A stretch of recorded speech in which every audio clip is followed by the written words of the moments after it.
NCERT में non cyclic electron transport system का ये फिगर आपको गिवन है, इसे केमिओस्मोसिस कहा गया है। हाँ जी सर, ये भी तो सर उसी फिगर का ही तो एक टाइप से समराइज फॉर्म है जो अपन डिटेल में पढ़ चुके हैं। जी जी जी। देखिए सर, वहां पे आपने इलेक्ट्रॉन कहा था फोटो सिस्टम सेकंड पे जैसे ही लाइट गिरेगी उसके इलेक्ट्रॉन एक्साइट होंगे, वो यहाँ इलेक्ट्रॉन दिखा रखे। हाँ। वो जाते हैं आगे प्राइमरी एक्सेप्टर से होते हुए प्लास्टोक्विनोन के पास। और प्लास्टोक्विनोन आपने बताया था सर बच्चों को कि उसको तो हाइड्रोजन चाहिए, अकेले इलेक्ट्रॉन से काम नहीं चलेगा, प्रोटॉन भी चाहिए उसको। जी जी जी। उसने स्ट्रोमा से प्रोटॉन लिए और वो प्रोटॉन बाद में अपन को पता है कि ल्यूमन में डाल दिया, जबकि इलेक्ट्रॉन आगे ट्रांसफर कर देता है साइटोक्रोम कॉम्प्लेक्स को। बिल्कुल। और साइटोक्रोम से ये कॉम्प्लेक्स बच्चों होते हुए आगे हमें पता था कि प्लास्टोसाइनिन के पास जाता है। बिल्कुल बिल्कुल। और प्लास्टोसाइनिन से इंतजार करे बैठा वहां फोटो सिस्टम मेरे इलेक्ट्रॉन लाओ आप तो जी, पलक बिछाया बैठा कि आइए इलेक्ट्रॉन साथ आइए। तो इलेक्ट्रॉन को आते ही प्लास्टोसाइनिन फोटो सिस्टम 1 जो है वो ले लेगा प्लास्टोसाइनिन से। बिल्कुल, क्योंकि फोटो सिस्टम 1 का इलेक्ट्रॉन हमें पता है कि वो फेरेडोक्सिन से होते हुए एनईडीपी के पास गया था और उसने एनईडीपीएच में कन्वर्ट कर लिया था। बिल्कुल सर, इलेक्ट्रॉन ले गया H+ आयन लेते हुए। तो PS1 को जो इलेक्ट्रॉन मिले वो PS2 से आए। अब PS2 बेचारे ने इलेक्ट्रॉन जो दिए वो उसकी पूरी कहां से कर रहा था अपनी कमी? वाटर से, वाटर के ब्रेकडाउन से, वाटर के स्प्लिटिंग से, जिसको अपन कह रहे थे फोटोलाइसिस ऑफ वाटर या ऑक्सीडेशन ऑफ वाटर।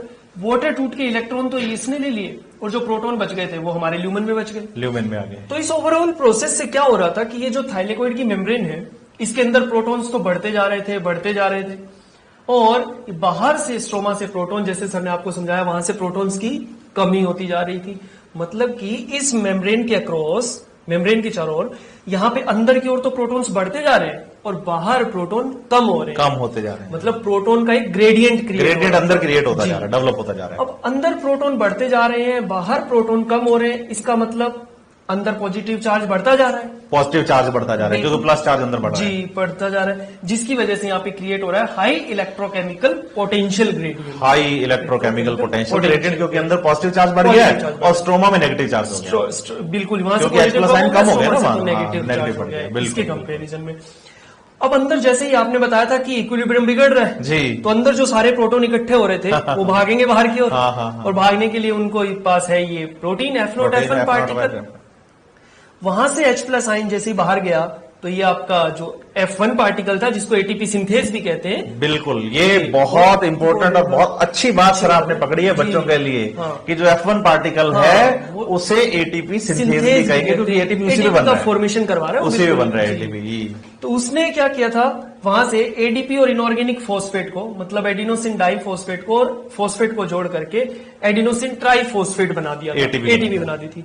तो इस ओवरऑल प्रोसेस को जो है वो हमने इसलिए दोबारा से इसको समझाया क्योंकि एक अपने वहां पे सेपरेट टॉपिक दिया केमिओस्मोसिस।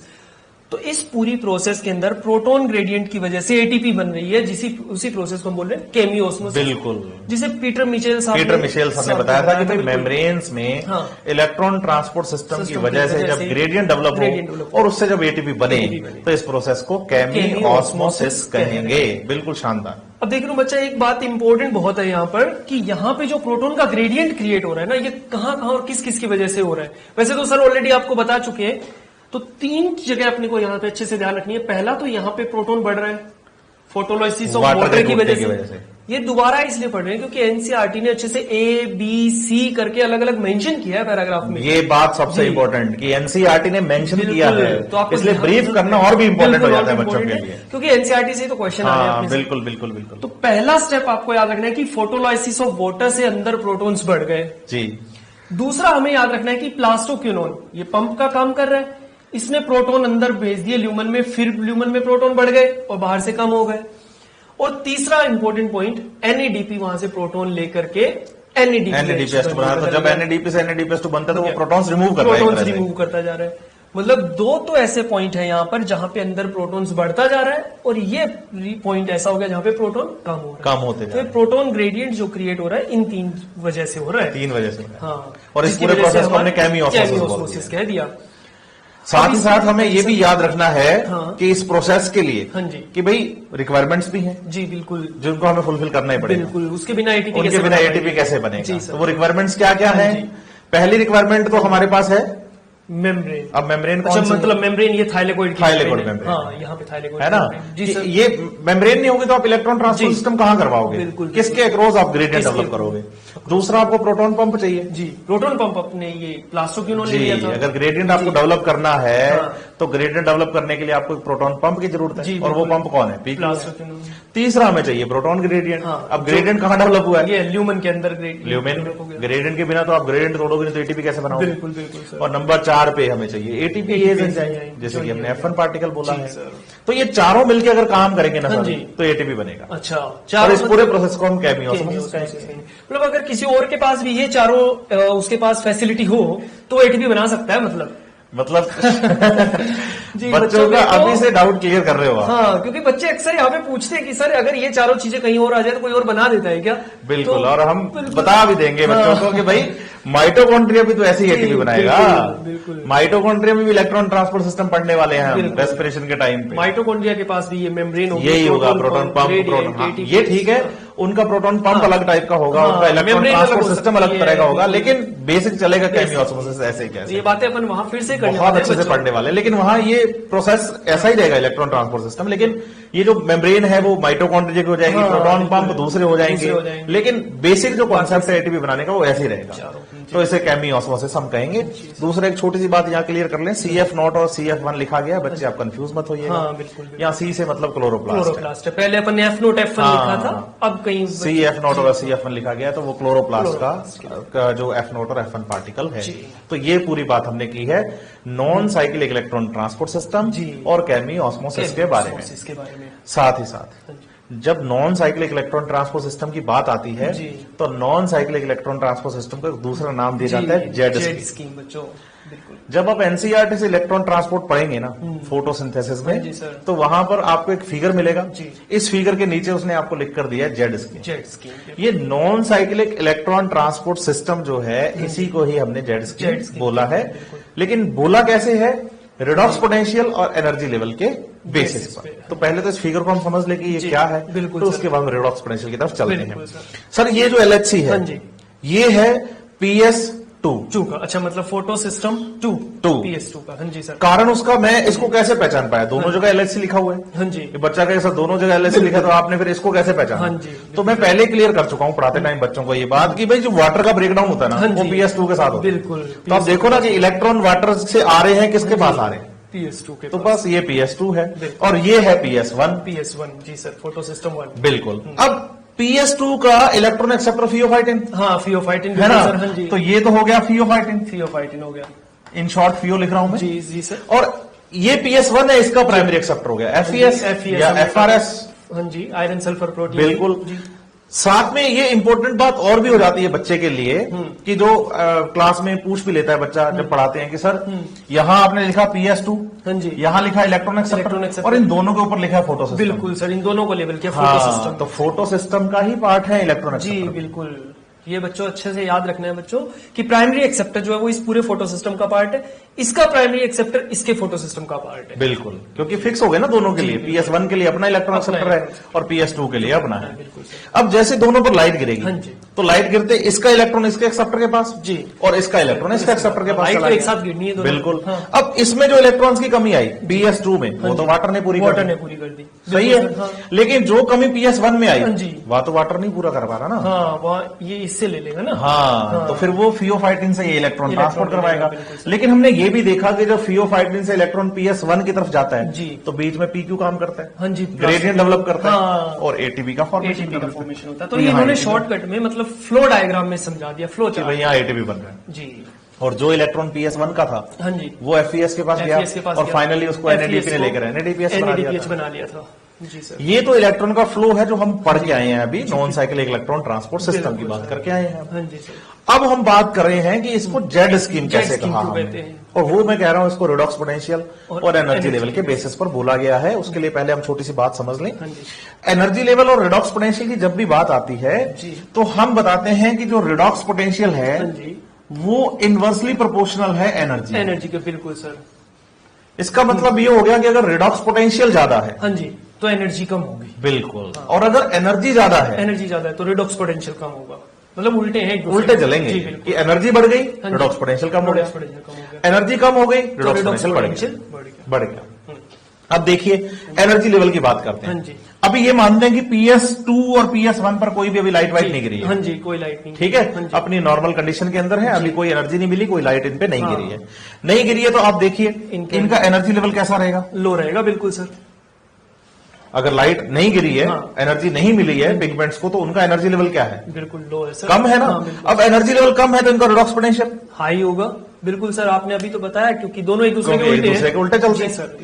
अब अगर इस पे लाइट गिरे जी, PS1 पे भी और PS2 पे भी लाइट गिरेगी, लाइट गिरते इनके इलेक्ट्रॉन एक्साइट होंगे और वो जाएंगे हाई एनर्जी लेवल पर। हाँ, एनर्जी आ गई इनके पास खूब। अब इलेक्ट्रॉन के पास तो हमने कहा था ना कि खुद की भी मतलब जो रिएक्शन सेंटर है क्लोरोफिल ए, उसने भी लाइट एब्जॉर्ब की। आसपास के जो LHC वाले पिगमेंट हैं उन्होंने भी एनर्जी ट्रांसफर की, उसके पास एनर्जी का भंडार था, तो वो इलेक्ट्रॉन हो गया हाई एनर्जी लेवल इलेक्ट्रॉन।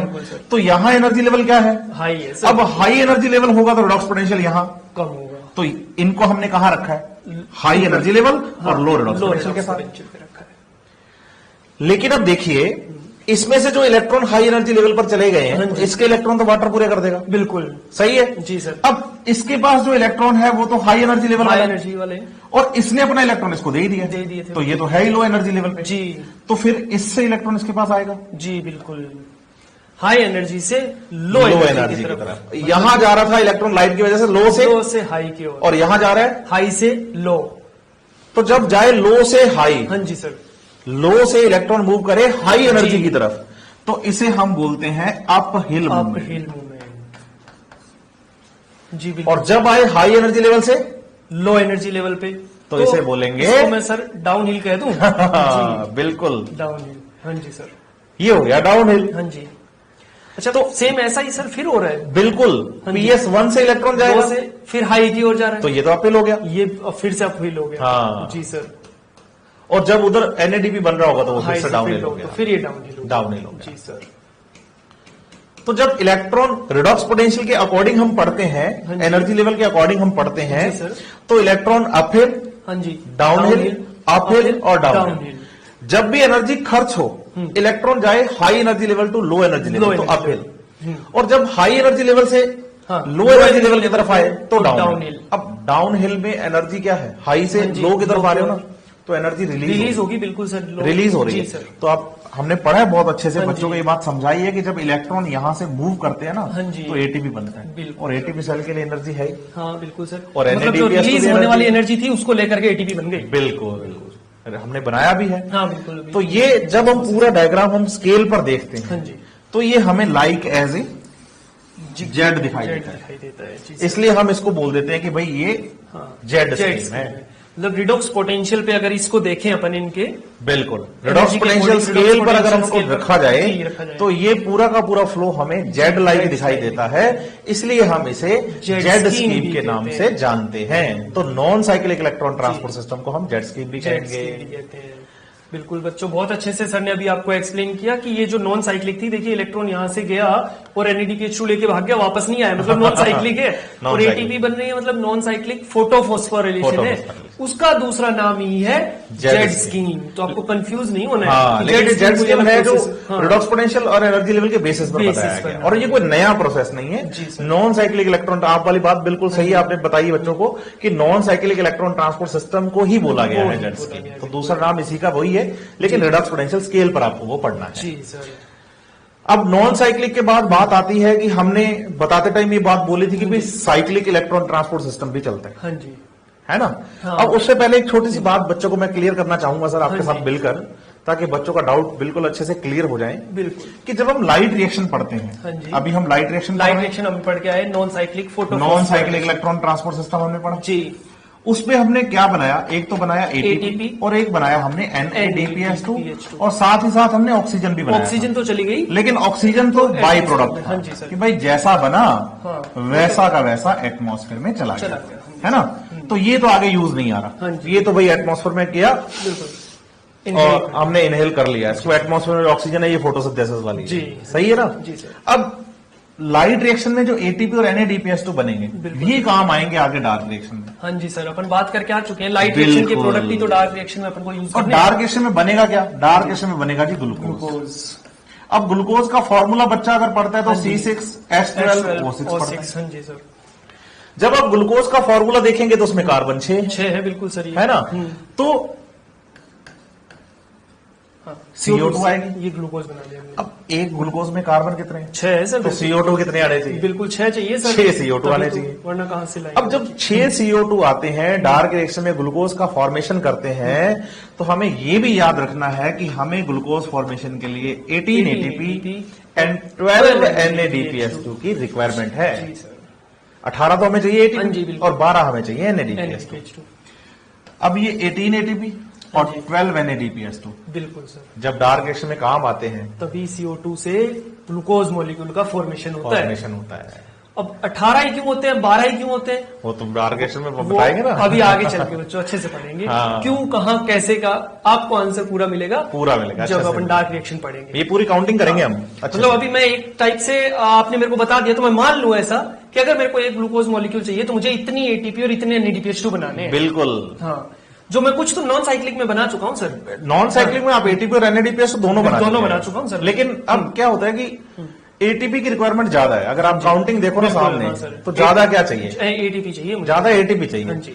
अब सेल में हो सकता है ना कि ATP की कभी कमी आ जाए, हाँ, बिल्कुल या हो सर। सकता है कि यार ATP उतने पूरे ना बन पूरे पाए, ना बन पाए। हाँ। तो उस कमी से बचने के लिए हाँ जी, सेल ने क्या किया, हाँ। क्लोरोप्लास्ट में एडिशनल प्रोसेस एडिशनल प्रोसेस और चल रही है, और उसने बोला है साइक्लिक फोटोफॉस्फोराइलेशन, और उसमें सिर्फ ATP बनते हैं। बिल्कुल। तो उसको भी देख लेते हैं सर। हाँ, जैसे बिल्कुल नॉन सर, साइक्लिक बिल्कुल, फोटोफॉस्फोरिलेशन पढ़ा था, साइक्लिक फोटोफॉस्फोरिलेशन के बारे में भी जी जानकारी। जी, साइक्लिक।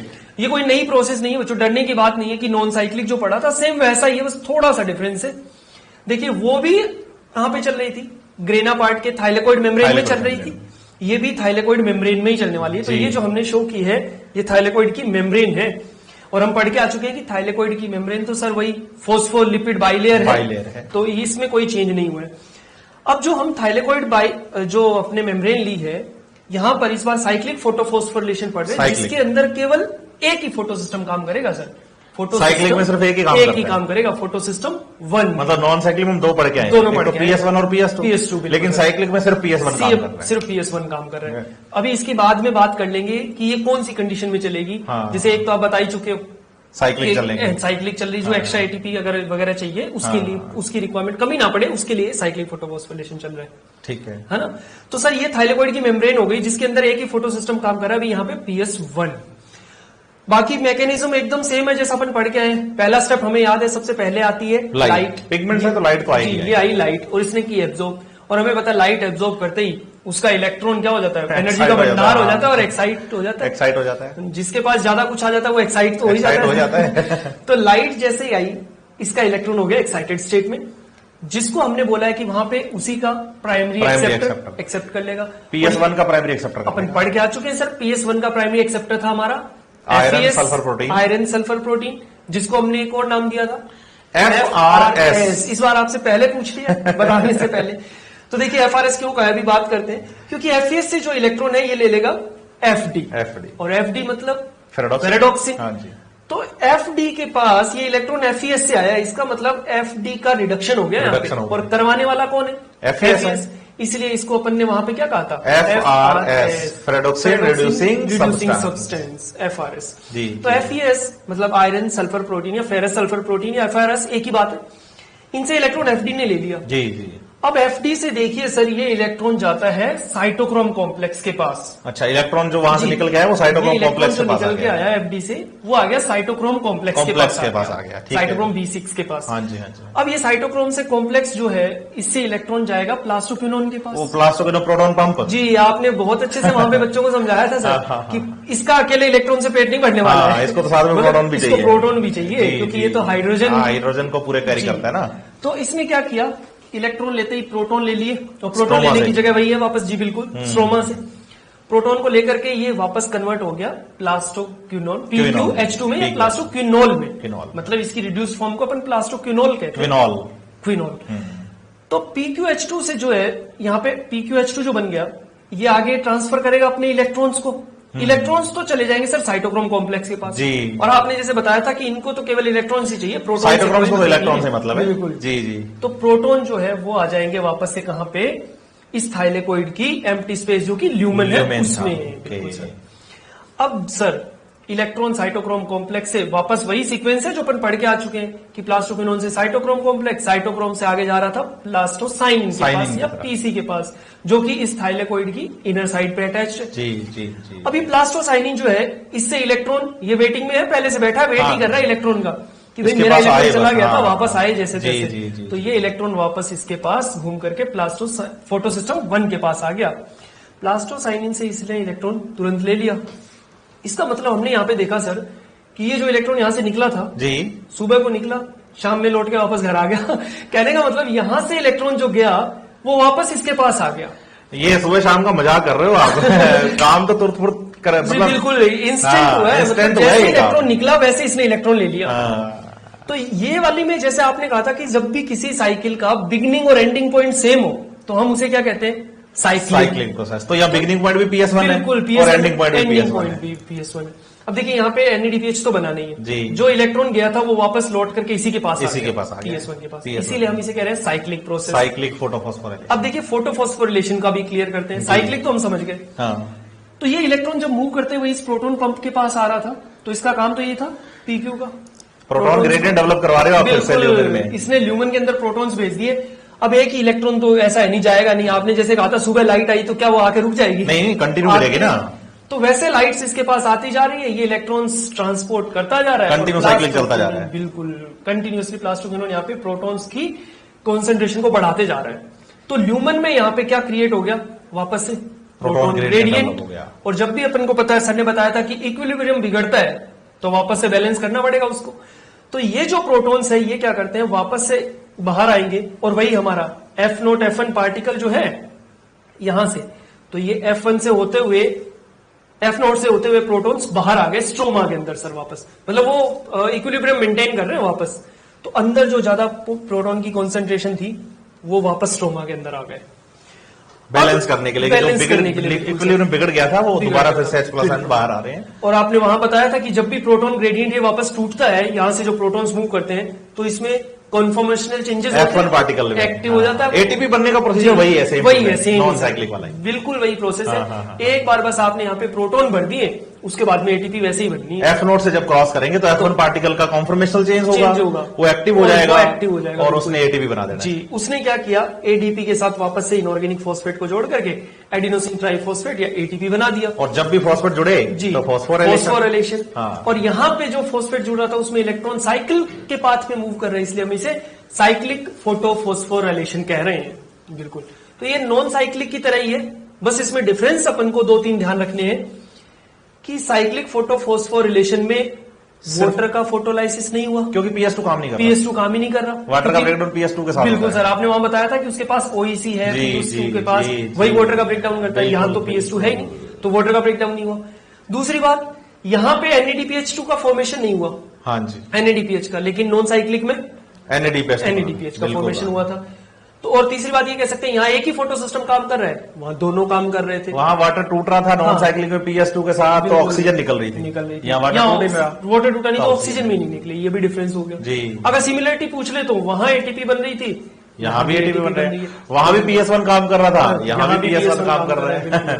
वो भी थाइलेकोइड मेम्ब्रेन में था, ये भी थाइलेकोइड मेम्ब्रेन में ही है। इनकी इसकी थोड़ी सी लोकेशन क्लियर कर लेते हैं, कंडीशन क्लियर कर लेते हैं सर।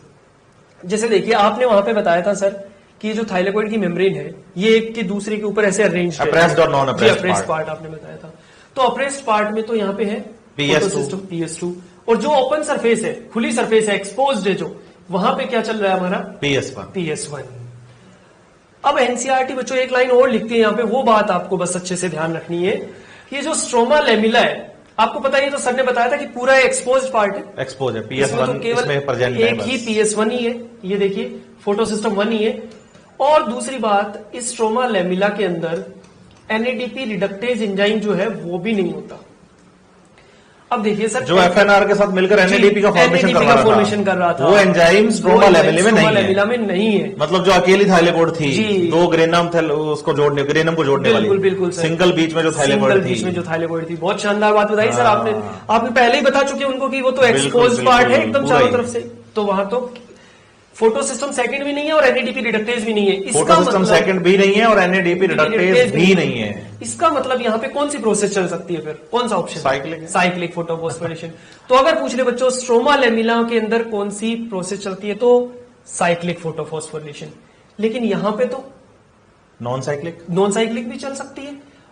और अगर कोई ऐसी कंडीशन सर बताइए बच्चों को जहां पे केवल साइक्लिक भी चल सकती हो। अच्छा, जब आप एनसीईआरटी की बात करेंगे ना, बिल्कुल तो एनसीईआरटी में ये बात स्पेशली लिखी गई है कि जब लाइट आती है 680 नैनोमीटर से ज्यादा बियॉन्ड 680 नैनोमीटर 680, तो आप देखिए PS1 का रिएक्शन सेंटर P700 है। P700 है सर, सही है जी सर। और जो PS2 है इसका रिएक्शन सेंटर P680 है। जी, PS2 का 680 था। अब लाइट आ रही है बियॉन्ड 680 से ज्यादा की, मतलब बियॉन्ड 680 लाइट आते ही PS2 तो काम करेगा ही। PS2 काम करेगा सिर्फ PS1। अब ग्रेना थाइलेकोड में PS2 और PS1 दोनों है, लेकिन लाइट 680 से क्या हो रही है? जी, ज्यादा आ रही है। और ज्यादा लाइट आते ही यहाँ पर सिर्फ PS1 काम करेगा और साइक्लिक प्रोसेस चलेगा। तो बच्चों आपको कंफ्यूज नहीं होना है, स्ट्रोमा लेमिला के अंदर कौन सी प्रोसेस चलेगी? केवल साइक्लिक। चाहे लाइट 680 से ज्यादा हो चाहे कम हो, यहाँ कोई मतलब नहीं है, क्योंकि सिर्फ PS1 प्रेजेंट है। PS1 है, PS2 तो है ही नहीं। हाँ।